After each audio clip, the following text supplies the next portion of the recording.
reply ka naman. Kung makita nyo guys, hi, reply ka naman. So send lang yung nakalagay dito sa akin. So ibig sabihin guys, hindi pa niya nababasa.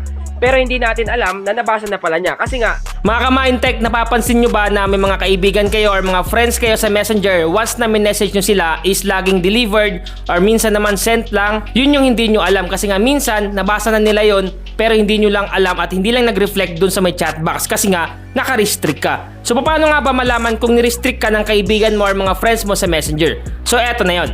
So ngayon guys, ituturo ko sa inyo kung paano malaman kung nirestrict ka nga ba ng kachat mo, kung kaibigan mo man yan, asawa mo, tropa mo, jowa mo, at kahit ano mo pa yan, malalaman mo dito kung restrict ka niya sa pamamagitan ng mga ituturo ko sa inyo.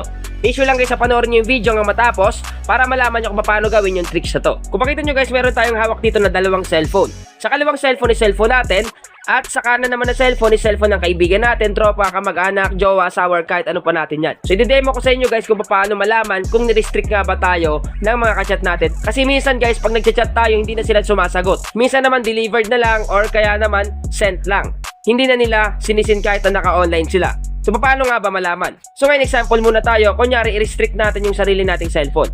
Pagpalagay natin itong hawak nating cellphone, cellphone ng kaibigan ko, kamag-anak. So ang gagawin natin, i-restrict natin yan.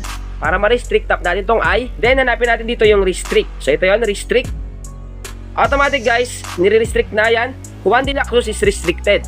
So ibig sabihin guys, na-restrict na yung account natin. Ngayon dito na tayo sa cellphone natin. Di ba ni-restrict na tayo ng kaibigan natin? Pero hindi pa natin guys alam ha.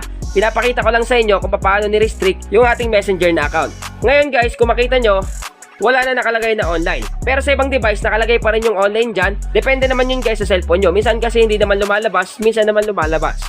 Ngayon, paano nga ba malaman kung ni-restrict tayo? So for example, mag-message tayo ng hi, reply ka naman, reply ka naman. Kung makita nyo guys, hi, reply ka naman. So send lang yung nakalagay dito sa akin. So ibig sabihin guys, hindi pa niya nababasa. Pero hindi natin alam na nabasa na pala niya. Kasi nga, na-restrict niya tayo. Nakalagay dito, hi, reply ka naman. Yan yung chat natin sa kanya. Pero kahit nabasa niya, hindi pa rin natin nasisin or wala pa rin nakalagay dito na delivered or seen. Kasi nga, ni-restrict tayo. Ang gagawin natin, mag-call lang tayo or mag-video call.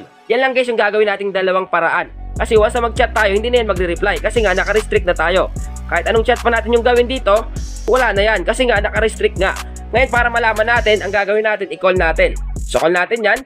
Kung maririnig nyo, tutut lang yung mapapakinggan nyo. Kasi nga, naka-restrict ka na.